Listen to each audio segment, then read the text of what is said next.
Good morning, good morning, good morning. It's about 7 in the morning. Welcome to the next installation of Work It Out Workman. The advice column, the opinion column, and just an all around good place for us to chop it up. Before we get started, I want to give my disclaimer as usual. Please understand that the advice that I give and the lessons that I learn and the things that I talk about, I'm not able to share those things because I got it all together. I'm not able to give you this information. I don't want anyone to think that I think I got it all figured out and I got the answers and and all of that. No. Everything that you're going to hear from me, I learned by failing miserably on my face publicly. But I was blessed enough that God allowed me to learn from my lessons. Some of them I had to learn the hard way. Some of them I had to learn the extra hard way, but I learned them. And so I pass them along to you because I have enough compassion for my fellow man that if there's something I can do to prevent you from experiencing any of the pain that I've had to experience, then I want to pass that along to you. So please understand that this has nothing to do with me trying to make it look like I got it all together or I got it all figured out, and none of that, because none of that is true. Okay. Today's subject, I want to talk to the young boys. Young men between the ages of 12 and 17, 18 years old. Today I want to talk to you about something that is highly important. I've had this same talk with my sons that are age appropriate. I got one son that's not quite there yet, but excuse me. I want to talk to the young boys about sex. Now, I know y'all probably rolling your eyes now, but now listen, gentlemen. Listen, little homie. You may want to listen to me on this one, okay? First things first, let me start off by saying that I personally believe that teenage love is probably much more real and intense than adult love, because you haven't been jaded, you haven't had your heart broke, you're experiencing those wonderful feelings all of a sudden, and everything is great and it's beautiful, you know what I mean? And you don't have the past experiences that adults have when they fall in love. You haven't been jaded, you haven't had your heart broke, you haven't been cheated on, you haven't this, that, and other. So a lot of times I truly believe that teenage love is much more real than adult love. The problem with it is you also lack the experience that life teaches you on how to handle diversity, how to handle conflict, how to handle communication issues, how to handle self-esteem issues with your partner and things of that nature. You don't have that experience, right? So, but the main thing I want you boys to understand, and the main thing I want you to know, 90%, I'm going to state something with y'all. Now, y'all know my numbers ain't exact. This ain't science, but I know I'm doggone close. 90% of the women that you'll come in contact in life with, 90% hate, despise, can't stand, and regret the first person they lost their virginity to. Bet that. Now, this is outside of molestation. We're not talking about that. But that can be part of it too. The reason I want you boys to be so careful about this is because you are messing with someone's wife, mother, auntie, girlfriend. You're messing them up. So you may say, Workman, how? How? We're in love. We're doing our thing. Okay, so let me ask you this. Based on the fact that y'all been in school together for a year, she's cute, you're popular, y'all get together. Do you see yourself with this woman for the next 60 years for real? When y'all can't even get along long enough to go buy a burger from McDonald's. So if you're not doing it for marriage, you're doing it for practice. And if you're doing it for practice, you're wasting your time because it's just practice. Anyway, back onto the subject. Here's what happens. Boy meets girl. Boy likes girl. Girl likes boy. Boy and girl immediately begin messing up their future. Because see, if your parents are anything like mine, you can't bring your boyfriend or girlfriend to the crib and do it. Right? So you got to go behind the building, behind the bushes, under the bleachers, in the bathroom, in the alley, in the back seat, like some common slut. Like an animal. No dignity about yourself. Just running around with your loins running your life. Now, if a person truly loved you, would they ask you to put yourself in a position to hurt yourself? Because you got to skip school. You got to sneak around. You got to do it somewhere where you ain't going to get caught, right? So that means you got to place yourself in all kinds of bad positions just to get that wet. And so then you got this little girl, and she all in love with you, and she like you, and she feeling you, and guess what? You start realizing, well, if she got one, she got one. And she got one, and she got one. And next thing you know, you running around. And you done cheated on this little girl. Now, you may think that it's just a shift. We broke up. It's over. You know what I'm saying? But what you don't know is what that little girl go through when she goes home. See, when she finds out you done cheated on her, right? The first thing she starts to do is questioning herself, fam. She start breaking her own self down. Because that's what women do. Women want to sit there and they want to know, what did I do so wrong to make you not love me right? And so the first thing she do is she says, maybe I wasn't tall enough or short enough or light enough or dark enough or big enough or small enough, or, you know, if especially if you find a girl that's opposite of her, man, you send that little girl into all kind of hell and high water, mentally, emotionally, spiritually, and physically. And the first thing she does is she questions herself. She tears herself down. But the second thing she does is what I want you to know is what's most damaging. She decides right then and there that she would never, ever, ever be made to feel like this again.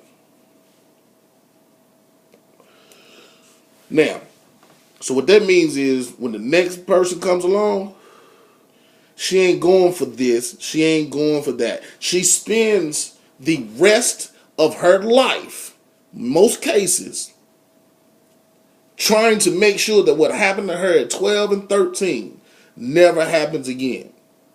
That's why she want to go through your phone. That's why she don't want the girl saying nothing to you. That's why she don't want you having female friends. That's why she don't like it when you hang out with your homeboys. That's why she don't like it when your family is able to have influence in your life.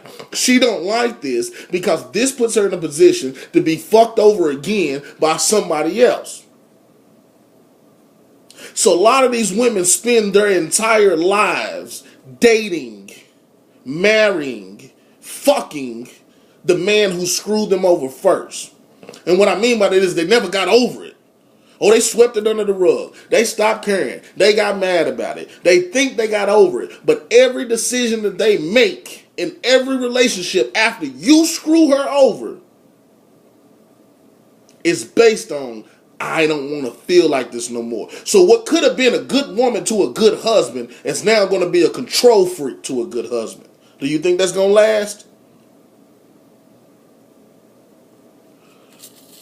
What was raised and molded to be a solid human being, you've placed a crack in it. And it goes beyond you. It goes beyond your little 9-month relationship, 1-year relationship. She's going to teach her daughter the same ignorant shit that you planted in her. And thus our cycle begins. All because you wanted a little wet.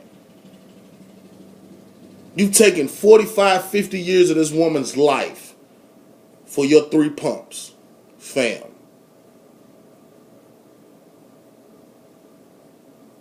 That's horrible. I warn my sons against the pitfalls of premarital sex. I do. But I specifically warned them about this first.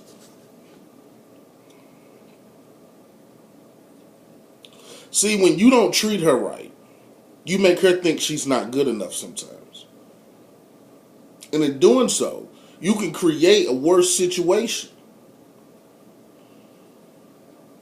See, you may think you love her. You may love her. But you don't know how to love her. See, that's the difference. You don't know how. You have no experience in this. You've never tried and failed or tried and succeeded. You're fresh out the gate, homie. You just hop off the porch. See, you gonna want her to sneak off and go do something she ain't got no business doing, right? So, love looks like skip school, risk getting your butt whooped, risk pregnancy, any STD that I may have, give me your self-esteem, just so I can get wet. That's love to you, fam? Oh man, your mama just trying to tell you what to do. She trying to run your life. Don't listen to that. So you would teach somebody you love to go against good direction.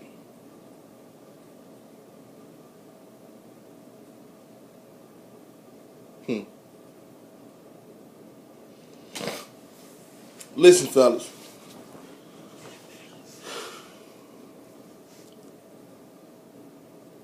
Your job in this world is to be man enough to own up to anything that you do. It's also to be human enough to not do some things. I understand that sex is everywhere. I understand you're curious about it, you want it. If you've already had it, you probably enjoy the world that you live in now much better. I understand. But let me tell you something about being grown, because a lot of that's what it boils down to. Being an adult, now listen to my word choice. Being an adult is being able to do whatever you want to do. Being grown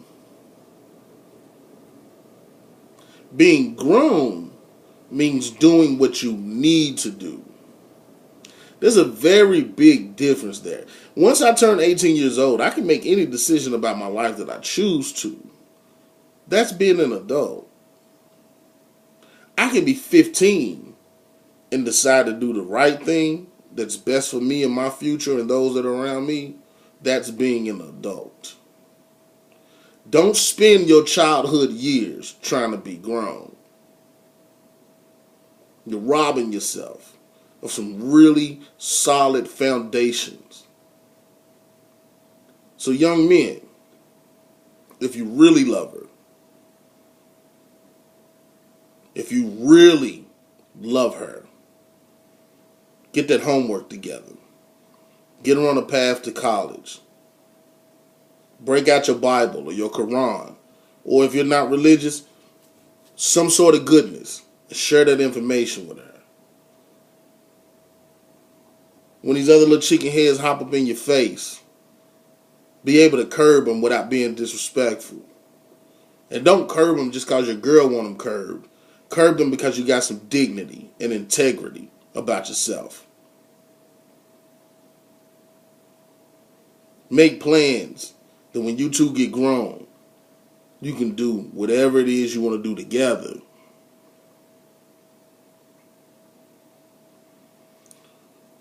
I want to say this and I'm going to end this. To you dudes, because I know you out there, that purposely target virgins. What goes around comes around. And what you've done to somebody else's daughter will be done to yours. Don't wait till it's too late to understand what I'm talking about. So, gentlemen,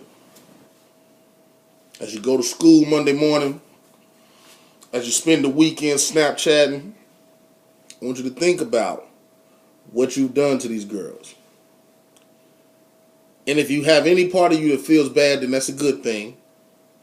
Because then it means you're not too far gone. That means that you still have a moral compass about yourself, right?